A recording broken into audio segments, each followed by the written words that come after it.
ప్రస్తుతం మనం శ్రీరామ జన్మభూమి అయినటువంటి అయోధ్యలో ఉన్నాం.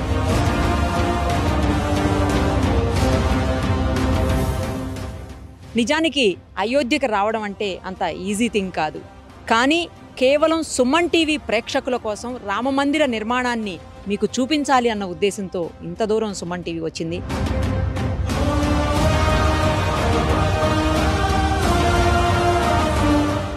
Gautam neuro care, brain stroke, migraine, fits, brain and spine surgeries కి బెస్ట్ న్యూరో సర్జన్. ఇంకో విషయం ఏంటంటే ఇంత లోపల వరకు వచ్చి మొత్తం ఇక్కడ జరుగుతున్నటువంటి నిర్మాణ కార్యక్రమాలన్నీ మీకు చూపిస్తున్న మొట్టమొదటి తెలుగు ఛానల్ కూడా సుమన్ టీవీయే.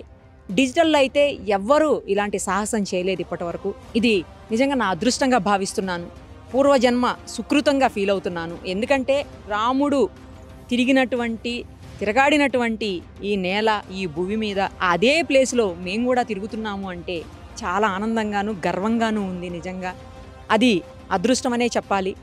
నా వెనకాల రామమందిరం కనిపిస్తూ ఉంది, మీరు ఒక్కసారి చూడండి. రామమందిర నిర్మాణం చాలా వేగవంతంగా జరుగుతోంది.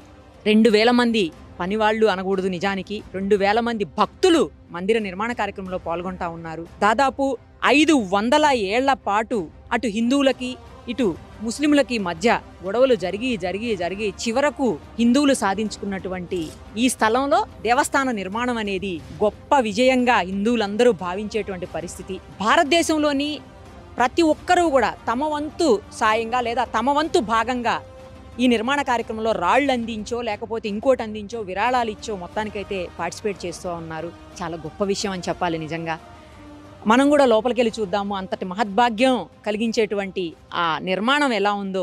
దాదాపు 400 అడుగుల పొడవుతోటి 300 అడుగుల వెడల్పుతోటి 50 అడుగుల లోతైనటువంటి ఫౌండేషన్ జరిగింది ఇక్కడ. ఎందుకంటే కిందంతా 100 ఏళ్ల తరబడి నిర్మాణాలు ఒకదాని మీద ముందు మందిర నిర్మాణం, తర్వాత మసీదు, మళ్ళీ మందిరం, మళ్ళీ మసీదు, ఇలా ఇప్పుడు రామ మందిరం ఇలా జరుగుతూ వచ్చింది. సో కిందంతా కూడా డెబ్రిసే ఉంటుంది. మొత్తం ఆ డెబ్రి అంతా తీసి గట్టి నిర్మాణం, అది కూడా ఎక్కడ మీకు కాంక్రీట్ కానీ లేకపోతే సిమెంటు లేదా స్టీలు, ఐరన్ ఇవేమీ వాడకుండా కేవలం స్టోన్స్ తోటి చేస్తున్నటువంటి ఒక గొప్ప నిర్మాణం ఇది. తప్పకుండా అయోధ్యలో జనవరి 20వ తారీఖున మనందరికీ అందుబాటులోకి రాబోతున్నారు స్వామివారి దర్శనానికి. అందరూ కూడా విజిట్ చేయండి. ఫస్ట్ అయితే లోపలికి వెళ్ళి ఒకసారి చూసొద్దాం రండి.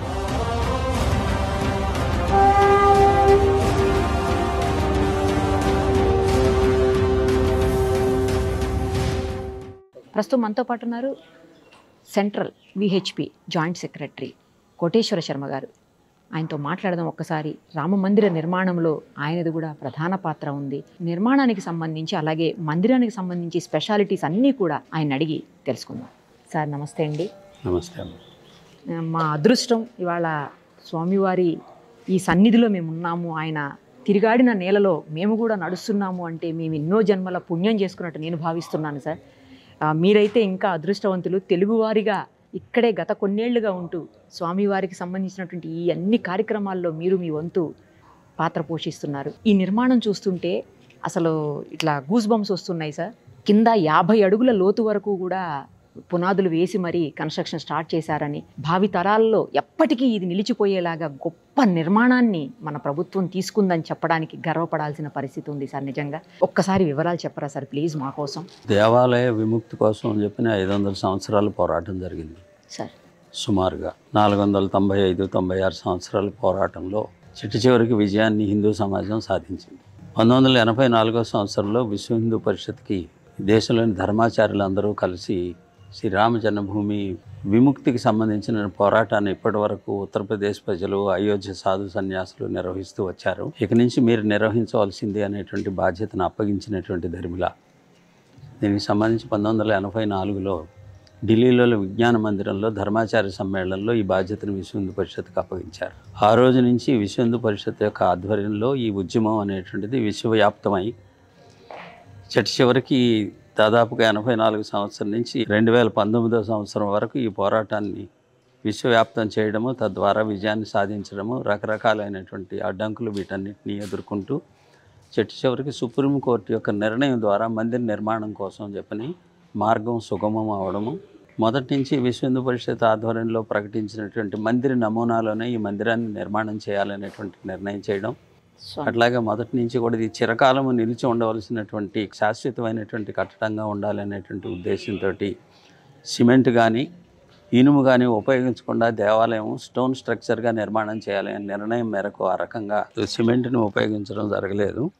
ప్రత్యేకమైనటువంటి మెటీరియల్ తయారు చేసి దాన్ని ఆధారంగా ఈ పునాది వేసుకురావడం అనేటువంటి జరిగింది. ఈ డెబ్రిస్ కారణంగా దీనికి లోడ్ బేరింగ్ స్ట్రెంగ్త్ ఉండదు అని అనేటువంటి ఎక్స్పర్ట్స్ చెప్పడంతో దాన్ని మొత్తాన్ని కూడా తొలగించి ప్రత్యేకంగా పునాది నిర్మాణం చేయాలన్నారు. కాబట్టి ఆ రకంగా దీన్ని 400 అడుగుల పొడవు, 300 అడుగుల ఎడల్పు, 50 అడుగుల లోతు నుంచి మట్టిని తీసేసి తిరిగి దీన్ని మళ్ళీ ఒక ప్రత్యేకమైనటువంటి ఒక బండరాయిలాగా ఈ పునాది నిర్మాణం చేయడం జరిగింది. దానిపైన ఈ దేవాలయం యొక్క నిర్మాణం. ఈ పునాది పైన 22 అడుగుల ఎత్తున గ్రానైట్ తోటి పీఠం, ఈ పీఠం పైన దేవాలయం యొక్క స్తంభాలు, దేవాలయం సూపర్ స్ట్రక్చర్ అనేటువంటిది నిర్మాణం జరుగుతుంది. దీనికి కావాల్సినటువంటి శిల్పాలని 1990వ సంవత్సరం నుంచి అయోధ్యలోను, రాజస్థాన్లోను కూడా శిల్పాలు చెక్కే పని ప్రారంభించాం.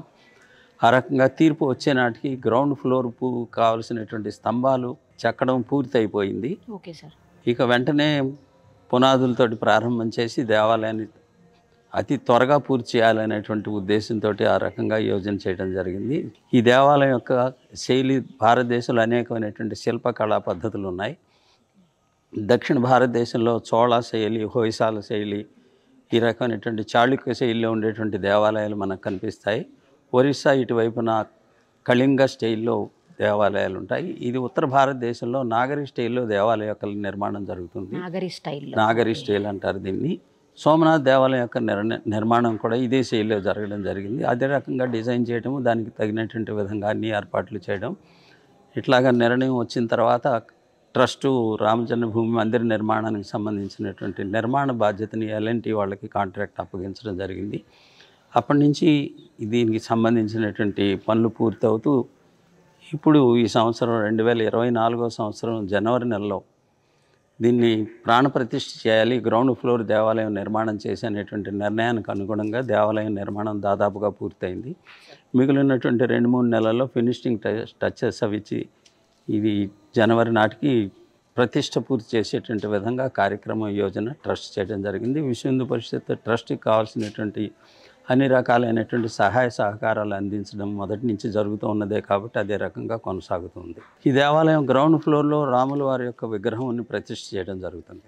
1949 సంవత్సరము డిసెంబర్ 22వ తేదీ అర్ధరాత్రి ఖాళీగా ఉన్నటువంటి రామ జన్మభూమిలో మందిరం యొక్క మధ్య భాగంలో గర్భగృహంలో రామ, లక్ష్మణ, భరత, శత్రుఘ్నులు 4 అన్నదమ్ముల యొక్క బాలరాముల రూపంలో విగ్రహాలు వెలిసినాయి.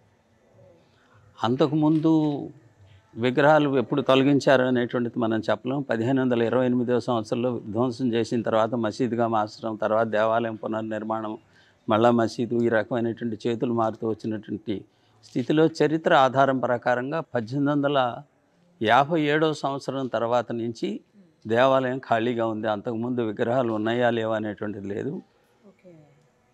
కేవలం రామజన్మభూమినే ప్రజలు పూజించుకుంటూ ప్రతి సంవత్సరము జరగవలసినటువంటి ఉత్సవాలు ఇవన్నీ కూడా ప్రజలు నిర్వహించుకుంటూ వచ్చారు అయోధ్యలో రామజన్మభూమిలో. ఆ రకంగా రామజన్మభూమి అనేటువంటిది ఆరాధ్యమైనటువంటిది అని చెప్పి రామజన్మభూమి హిందువులకు కావాలనేటువంటి పోరాటం జరుగుతూ వచ్చింది. ఆ రకంగా విగ్రహాలు వెలిసినప్పటి నుంచి విగ్రహాలకు పూజ జరుగుతోంది.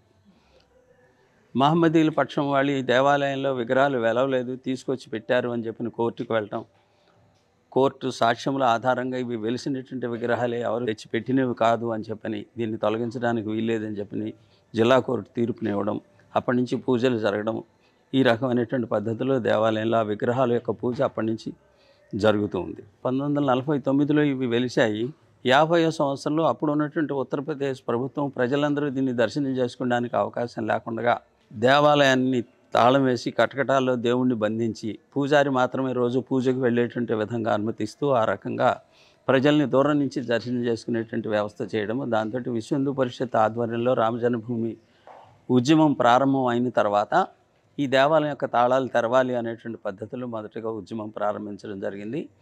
ఆ రకంగా 1986వ సంవత్సరం ఫిబ్రవరి నెలలో కోర్టు తీర్పు ద్వారా తాళాలు తొలగించడము, అప్పటి నుంచి ప్రత్యక్షంగా దర్శనం చేసుకోవడము, దానికి సంబంధించినటువంటి సెక్యూరిటీ అరేంజ్మెంట్స్, కటకటాలు, ఇవన్నీ క్యూ లైన్, వీటన్నిటి ద్వారా దాదాపుగా 1 కిలోమీటర్ క్యూలో అటు ఇటు తిరుగుతూ దర్శనం చేసుకోవడం, ఒక 50 అడుగుల దూరం నుంచి దర్శనం చేసుకునేటువంటి స్థితి కొనసాగుతూ వచ్చింది 86 నుంచి. విశ్వ హిందూ పరిషత్ యొక్క ఉద్యమం, సాధు సన్యాసుల యొక్క నిర్ణయాల ప్రకారంగా మొదటి కరసేవ 1990 సంవత్సరంలో చేయడం జరిగింది. ఇది దేవాలయం హిందువులది, ఇది దేవాలయమే, ఇది మసీదు కాదు అనేటువంటి పద్ధతిలో ఉద్యమకారులు రామ జన్మభూమి గుంబజుల పైన ఎక్కి జెండాలు ఎగరేసినటువంటిది. ఆ సమయంలో ములాయం సింగ్ ముఖ్యమంత్రిగా ఉండడం, అయోధ్యను సీల్ చేయడము, కరసేవకులు కాలినడకన 700-800 కిలోమీటర్లు నడుస్తూ గ్రామాల నుంచి దాటుకుంటూ అయోధ్యకు వచ్చి 1990 సంవత్సరం అక్టోబర్ 30వ తేదీన ఈ కరసేవ పూర్తి చేయడము, ఇది హిందువుల దేవాలయం అనేటువంటిది ప్రకటించడం జరిగింది. ఆ తర్వాత రెండవ కరసేవ 1992 సంవత్సరం డిసెంబర్ 6వ తేదీన కరసేవకులు అందరూ కూడా కలిసి ఒట్టి చేతులతోటి ఈ ప్రాచీన కట్టడాన్ని ఆ రకంగా 5 గంటల్లో దీని మొత్తాన్ని ధ్వంసం చేయడం, తిరిగి ఆ వెలిసిన విగ్రహాల్ని ఇదే స్థలంలో వారిని ప్రతిష్ఠించుకోవడం, కర్ఫ్యూ పెట్టి నిషేధాజ్ఞలు వచ్చే లోపుగా చేయగలిగినంత మేరకు దేవాలయాన్ని నిర్మాణం చేసి టెంట్ ఏర్పాటు చేయడం జరిగింది. తీర్పు వచ్చే వరకు భగవంతుడు ఆ టెంట్ దేవాలయంలో ఉన్నాడు. సార్, మీరు కూడా చాలా పోరాటాలు, చాలామంది జైళ్ళకు వెళ్ళడాలు ఇవన్నీ కూడా మనకు తెలుసు. స్వామివారి కోసం ఎంతోమంది ఎన్నో పోరాటాలు చేశారు. ఇవాళ ఈ రూపంలో స్వామివారు మనందరికీ దర్శనం ఇవ్వబోతున్నారు అంటే మీ అందరి పుణ్యఫలమే. ఈ యావత్తు కూడా హిందూ సమాజం యొక్క శ్రేయస్సమ్మ. ఈ 1528 సంవత్సరంలో దేవాలయాన్ని పడగొట్టి మసీదుగా మార్చిన సమయం నుంచి 77 యుద్ధాలు జరిగినాయి చరిత్ర ఆధారాలుగా. దాదాపుగా 4.5 లక్షల మంది ఈ దేవాలయం కోసం చెప్పి తమ యొక్క ప్రాణాలను అర్పించారు. వాళ్ళందరి యొక్క కృషి యావత్తు సమాజము మేము ఇచ్చినటువంటి కార్యక్రమానికి అనుగుణంగా సహకరించి రామజ్యోతిని మొదట ఊరూరు తీసుకెళ్ళాం. రామశిలా పూజ 12 లక్షల ఇటుకల్ని ఊరూరా పూజించి వాటిని ఇక్కడికి తరలించారు. ఇప్పుడు అక్కడ బయట కనిపిస్తున్నటువంటి ఇటుకలు వాటన్నిటిని కూడా ఈ దేవాలయం యొక్క కాంపౌండ్ వాల్ నిర్మాణంలోనూ, దేవాలయం యొక్క పునాదిలో సపోర్టింగ్గా, వర్షము పడినప్పుడు నీళ్లు కిందకి ఇంకినప్పుడు రాతికి కూడా నీళ్లను పీల్చుకునే లక్షణం ఉంటుంది. రాతిని సెలెక్ట్ చేసేటప్పుడు కూడా నీళ్లను పీల్చుకునేటువంటి లక్షణం అతి తక్కువ ఉన్నటువంటి రాళ్ళని సెలెక్ట్ చేసి తీసుకోవడం జరిగింది. అయినప్పటికీ కూడా ఒకవేళ వచ్చేటట్టయితే రాళ్ళ దగ్గరికి నీళ్లు రాకుండా ఉండడం కోసం ఇటుకలతోటి ఒక లేయర్ని రక్షణ కవచం లాగా ఏర్పాటు చేయడం జరిగింది. అట్లాగా ఇటుకల్ని ఆ రకంగా ఉపయోగించడం జరిగింది. పూజించినటువంటి ఇటుకల్ని. ఫస్ట్ ఫ్లోర్ కూడా వస్తుందంట కదా సార్? ఫస్ట్ ఫ్లోర్ స్తంభాలకు సంబంధించిన పని ప్రారంభమైంది. రామ దర్బార్ ఉంటుంది. మామూలుగా మనం రామనవమి రోజున ఫోటో పూజ చేసుకుంటుంటాం. సీతారామ లక్ష్మణ హనుమత్ సమేత 6 ఉండేటువంటి రామ దర్బార్ అంటారు ఉత్తర భారతదేశంలో. అలాగే 4 అన్నదమ్ములు, సీతాదేవి, హనుమంతుడు ఉండేటువంటి విధమైనటువంటి విగ్రహాలని ఫస్ట్ ఫ్లోర్లో ప్రతిష్ఠించడం జరుగుతుంది పూర్తయినప్పుడు. అది ఇంకొక మొత్తం దేవాలయం 2025 సంవత్సరము డిసెంబర్ నాటికి పూర్తి చేయగలుగుతారు అని చెప్పని ట్రస్ట్ వారి యొక్క అభిప్రాయం. ఈ గ్రౌండ్ ఫ్లోర్లో రాముల వారి వెలిసినటువంటి విగ్రహాలు, చిన్న విగ్రహాలు ఉంటాయి. 4 సోదరులు ఉంటారు. దీంతో పాటుగా ఒక శిలా విగ్రహం ఉంటుంది. శిలా విగ్రహం అనేటువంటిది బాలరాముడి యొక్క శిలా విగ్రహము. 5 సంవత్సరాల యొక్క రాముడి యొక్క ఫీచర్స్, రామాయణంలో ఉన్నటువంటి వర్ణన అనుగుణంగా శిలా విగ్రహాన్ని తయారు చేసి దాన్ని ప్రతిష్ఠించడం జరుగుతుంది. ఈ పీఠము పైన రాముల వారు కమలంలో నించున్నటువంటి విధంగా ధనుర్ధారులై బాలరాముడి యొక్క విగ్రహాన్ని తయారు చేయించడం జరుగుతుంది. దాని యొక్క ప్రతిష్ఠ ఇక్కడ జరుగుతుంది. ఈ ప్రతిష్టకు ఉపయోగించవలసినటువంటి దక్షిణాది సాంప్రదాయం ప్రకారంగా విగ్రహం యొక్క క్రింద యంత్రం ఉంటుంది. ఈ యంత్రం యొక్క శక్తి ఈ దేవాలయానికి వచ్చేటువంటి భక్తులకి అనుగ్రహించడము, అనేక రకాలైనటువంటి సౌకర్యాలు, అంటే భక్తులు వరప్రసాదుడుగా దేవుడు ఉండడం కోసం చెప్పిన సాధారణంగా యంత్రాన్ని ప్రతిష్ఠ చేస్తారు. యంత్రం పైన రాముల వారి విగ్రహం ఉంటుంది. ఈ యంత్రం అనేటువంటి 10 సంవత్సరాల క్రితమే తయారు చేసి విశ్వ హిందూ పరిషత్ ద్వారా దీనికి 10 సంవత్సరాల పాటు రామ జపాన్ని దానికి సమర్పిస్తూ ఆ రకంగా శక్తిపోతం చేయడం జరిగింది. అది కూడా ఆంధ్రప్రదేశ్లోనే దాన్ని పూజించడం జరిగింది. ఇది ట్రస్ట్ వారికి అప్పగించడం జరిగింది. ప్రతిష్ఠ సమయంలో పీఠం పైన ఈ యంత్రం పైన రాముల వారి యొక్క విగ్రహం ఉంటుంది. విగ్రహం యొక్క సుమారుగా 4.5 అడుగులు ఉంటుంది. మందిరం యొక్క డిజైను దీనికి అనుగుణంగా ఈ విగ్రహం యొక్క ఎత్తు అనేటువంటిది రామనవమి రోజున సూర్యకిరణాలు రాములు వారి యొక్క ముఖం పైన ప్రసరించేటువంటి విధమైనటువంటి పద్ధతిలో డిజైన్ చేయడం జరిగింది. ఆ రకమైనటువంటి పద్ధతిలోనే ఎత్తు వగైరా శరీరం యొక్క మొత్తం కూడా బాడీ యొక్క ఫీచర్స్ అన్నిటిని ఆ రకంగా సెటప్ చేయడం జరిగింది. ఓకే.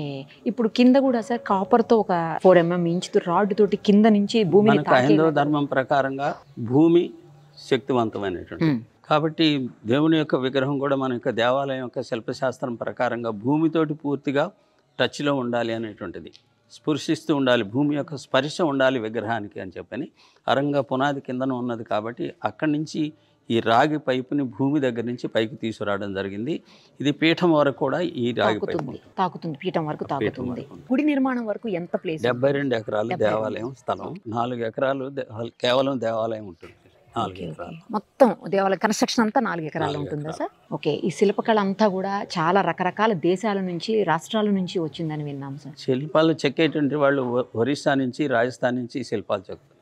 దేశం మొత్తం నుంచి రకరకాలైనటువంటి పద్ధతులు ఈ దేవాలయ యొక్క నిర్మాణంలో దేశం మొత్తం యొక్క సహకారం ఉంటుంది. ఈ శిలలన్నీ కూడా రాజస్థాన్ నుంచి వచ్చాయి. రెడ్ శాండ్ స్టోన్ అంటారు ఈ దేవాలయ నిర్మాణం. మార్బుల్, గర్భగృహం మార్బుల్ తోటి నిర్మాణం చేయబడుతుంది. కాబట్టి ఇవన్నీ కూడా రాజస్థాన్ నుంచి వచ్చాయి. శిల్పులు ఒరిస్సా నుంచి, రాజస్థాన్ నుంచి, ఉత్తరప్రదేశ్ నుంచి శిల్పులు ఈ శిల్పాలు చెప్తూ ఉన్నారు. తెలంగాణ నుంచి, కర్ణాటక నుంచి గ్రానైట్ వచ్చింది. సుమారుగా 2000 మంది పనిచేస్తున్నారమ్మా. రాజస్థాన్లో కానీ, ఇక్కడ కానీ, ఉత్తరప్రదేశ్లో కానీ ఈ దేవాలయానికి సంబంధించిన శిల్పాలు చెక్కడం వగైరా వగైరా. తలుపులు హైదరాబాద్ వాళ్ళు తయారు చేస్తున్నారు, అయోధ్యలోనే తయారు చేస్తున్నారు, కొన్ని హైదరాబాద్లో తయారు చేస్తున్నారు. ఇక్కడే వాళ్ళ వర్క్షాప్ ఇక్కడే పెట్టి ఇక్కడి నుంచే తయారు చేయడం జరుగుతుంది. గర్భగుడికి అవసరమైనటువంటి తలుపులు పూర్తి అయిపోయినాయి అనేటువంటిది సమాచారం. ఎవరు చేస్తున్నారు సార్ ఇవన్నీ? హైదరాబాద్కి సంబంధించినటువంటి అనురాధ టింబర్ అనేటువంటి వాళ్ళకి అప్పగించడం జరిగింది. వాళ్ళకి ఈ దేవాలయాలకు సంబంధించిన ద్వారాలు తయారు చేయటము, ప్రతి దేవాలయానికి ప్రముఖమైనటువంటి దేవాలయాలకి వాళ్ళు తయారు చేసి ఇచ్చేటువంటి వాళ్ళ యొక్క పరంపర. అదే రకంలో వాళ్ళు రామ జన్మభూమిని అప్రోచ్ అవ్వడం, ఇట్లాగా మేము దేవాలయాలకి తలుపులు ఇచ్చేటువంటి ఆ అలవాటు ఉన్నది, లేదా ఆ గౌరవాన్ని మేము పొందుతున్నాం. మాకు కూడా ఈ దేవాలయానికి కూడా అలాగే తలుపులు సమర్పించాలని ఉన్నది అని అప్పుడు ముందుగా వాళ్ళకి మీరు ఒక మోడల్ తయారు చేసి తీసుకురండి అని చెప్పడం జరిగింది. ఒక 8 అడుగులు పొడవు ఉండేటువంటి మోడల్ వాళ్ళు తయారు తీసుకొచ్చి ఈ 2 సంవత్సరాల క్రితం ఈ రామనవమి రోజున వాళ్ళు దీన్ని ఇక్కడ తీసుకొచ్చి దాన్ని ఏర్పాటు చేయడం జరిగింది. ఈ రకంగా ఈ దేవాలయ యొక్క నిర్మాణంలో ఒక్కొక్క విభాగము ఒక్కొక్క ప్రాంతానికి సంబంధించిన వాళ్ళు నిర్వహిస్తున్నటువంటి విధంగా ఆ రకంగా యావత్ భారతదేశం ఈ యొక్క దేవాలయం యొక్క నిర్మాణంలో పాల్గొంటుంది అనేటువంటిది అది ఒక ఆదర్శమైనటువంటి ఒక సమరసతకి సంబంధించినటువంటి అంశంగా మేము భావిస్తున్నాం. Thank you sir, thank you so much. ధన్యవాదాలు. Thank you so much.